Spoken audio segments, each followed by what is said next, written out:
Coming up on today's show, ESPN did their way too early power rankings for the 2026 NFL season and gave each team a three-word description of what each team either needs to do, improve on, this, that, or the other for this offseason.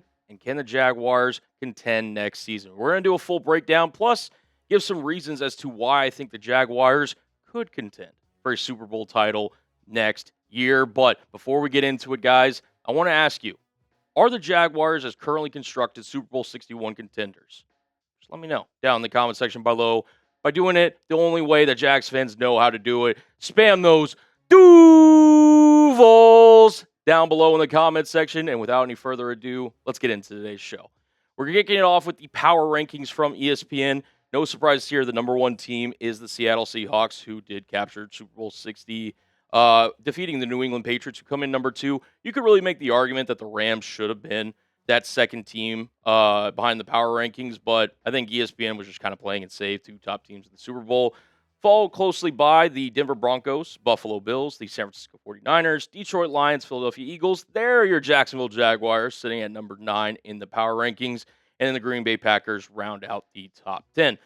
And looking at this list, obviously there are a lot of different kind of teams in different stages of, the AFC, whether you've got, Josh Allen, the Buffalo Bills, you've got Patrick Mahomes and the Kansas City Chiefs, you've got Lamar Jackson, the Baltimore Ravens, although they have a new coach, so they're going to be in the factor in things. But three teams that really stood out in last regular season were the Denver Broncos, who ultimately fell to New England Patriots, who fell in the Super Bowl, and the Jacksonville Jaguars.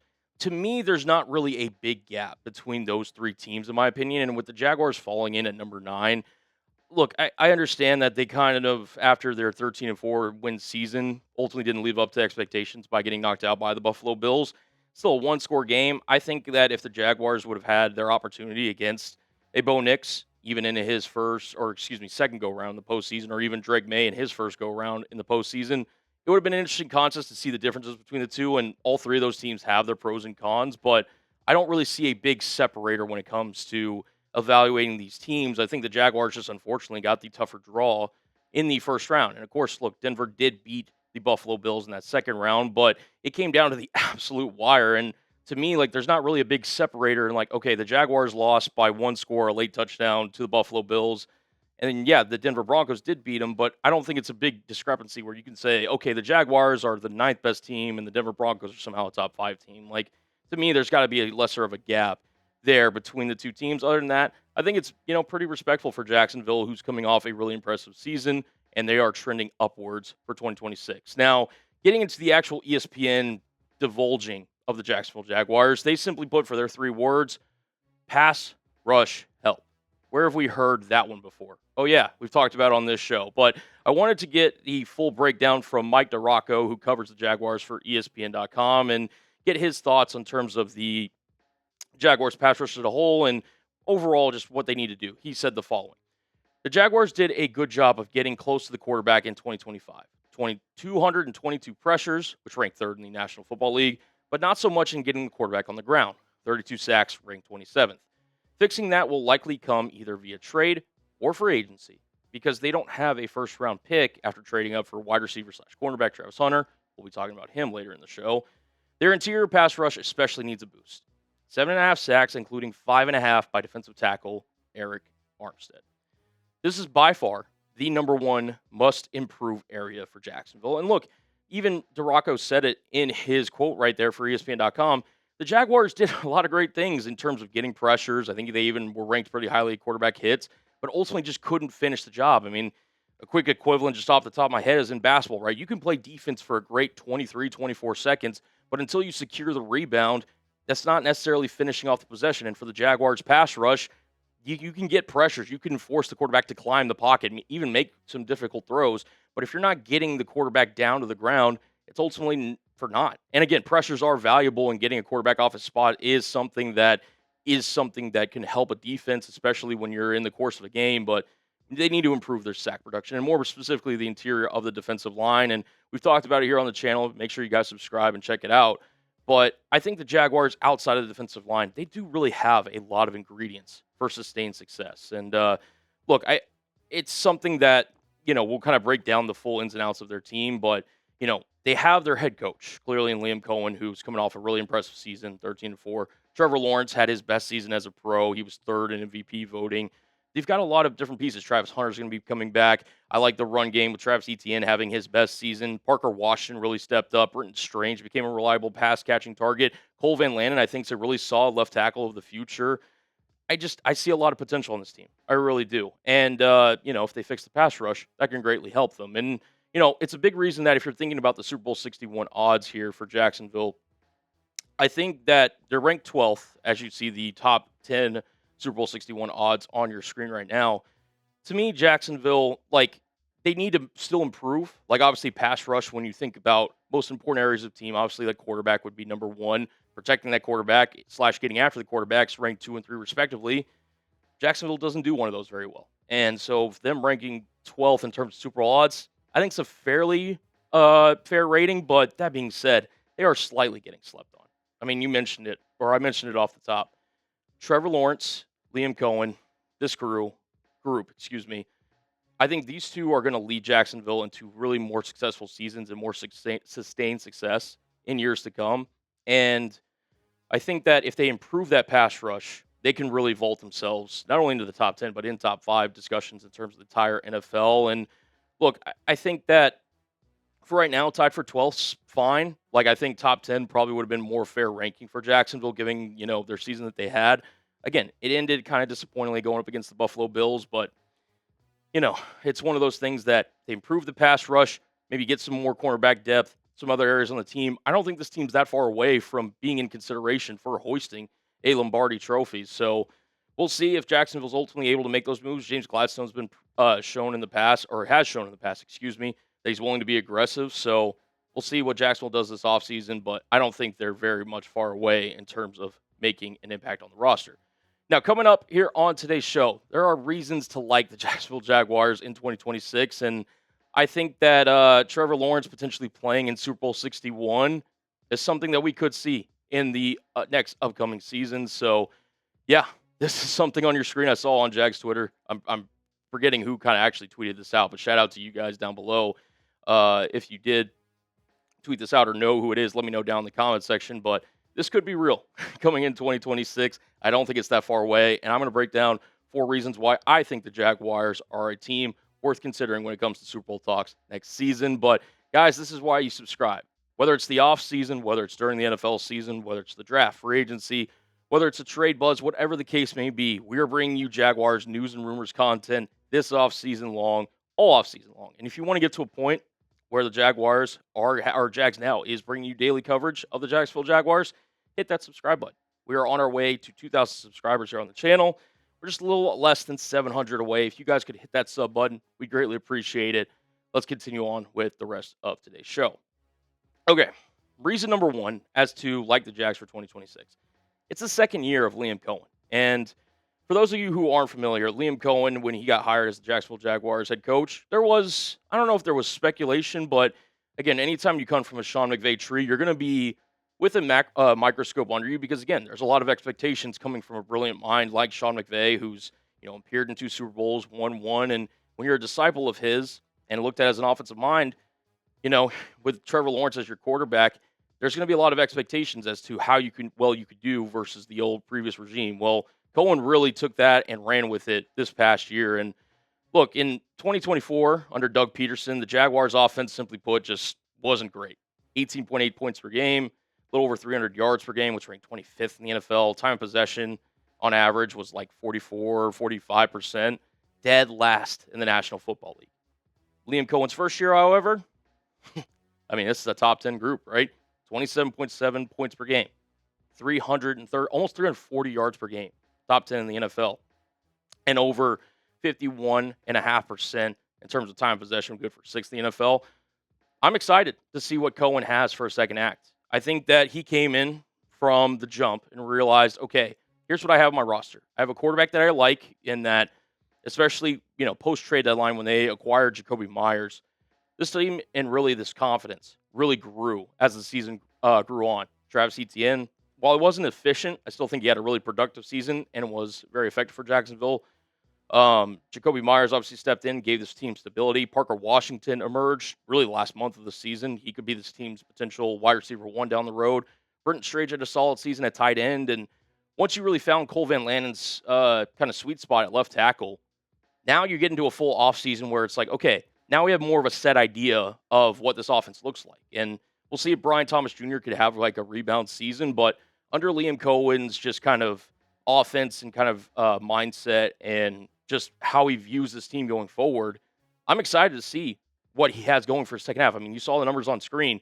They were a bottom 10 offense, and they flipped it in 1 year to a top 10 offense in a lot of major categories. So I'm excited to see what Coen has in store. And I think a second year and, really another offseason of integrating his system is only going to be beneficial for Jacksonville.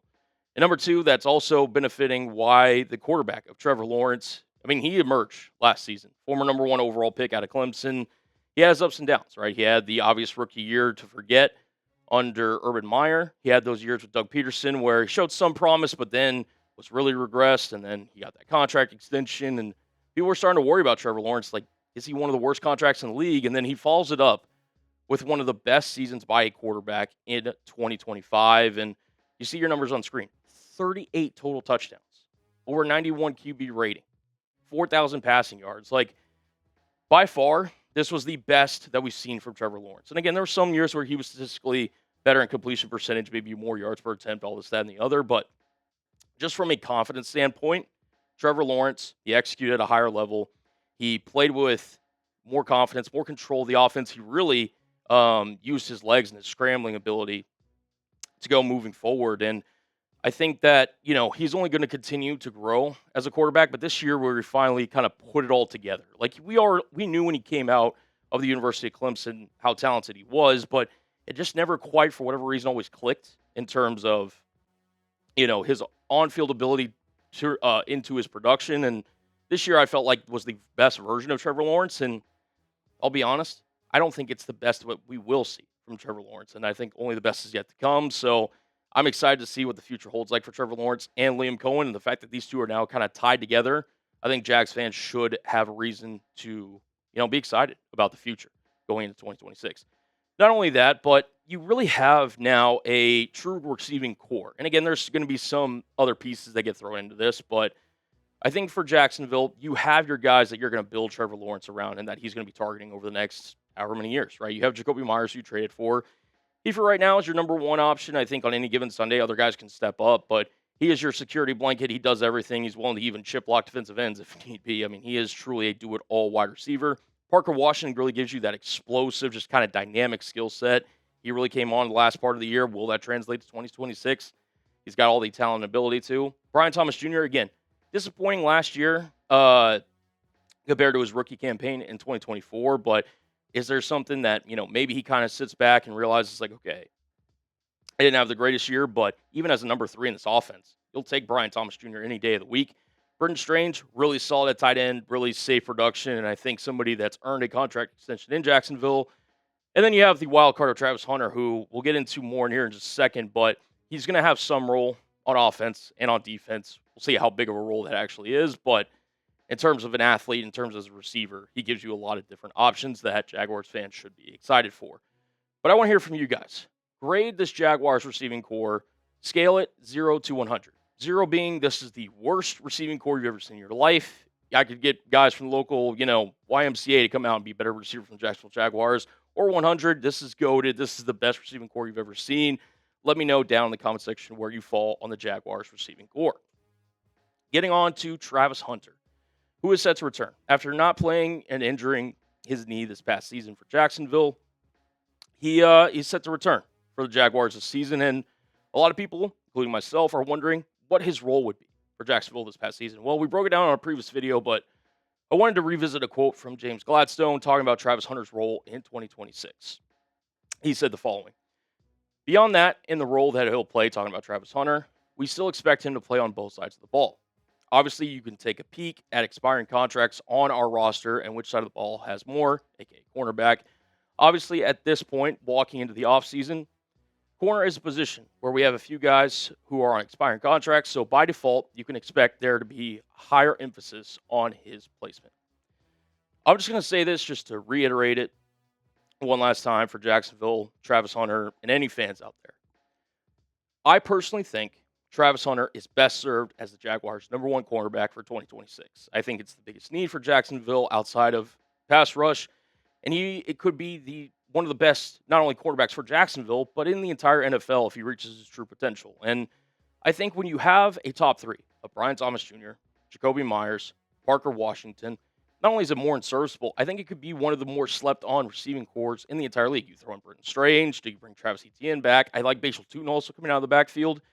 So if you're Jacksonville, again, you're going to use them both sides, right? Because you traded up, you have this vision for them. I understand that, but I think Travis Hunter is best served primarily as a defensive back where you just desperately need more help. We don't know if Buster Brown's going to be back. A lot of your corners specialized that are on the roster for 2026 are more slot guys or even kind of tweeners that can play, inside or outside.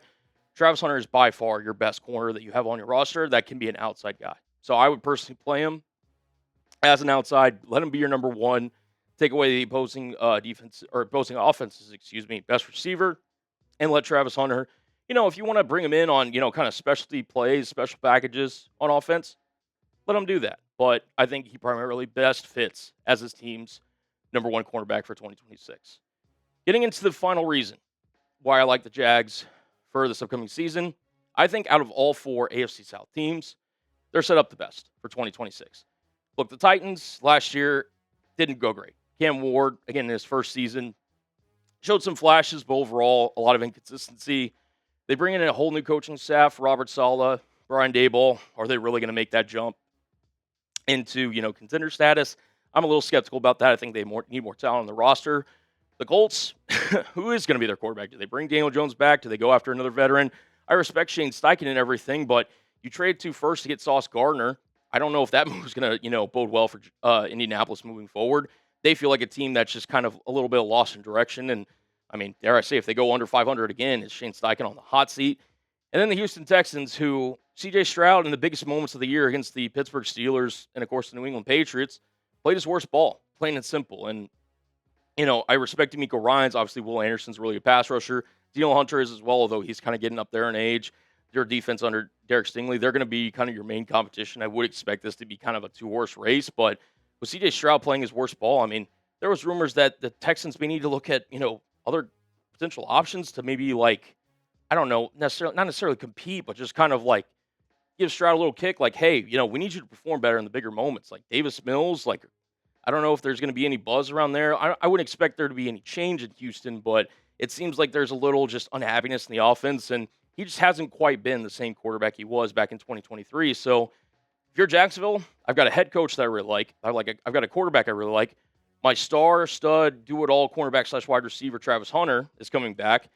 You guys just won 13 games, and again, you're going to play a tougher schedule this year, but I like the Jaguars a lot. There's a lot of reason that the Jaguars can repeat as AFC South champions for 2026.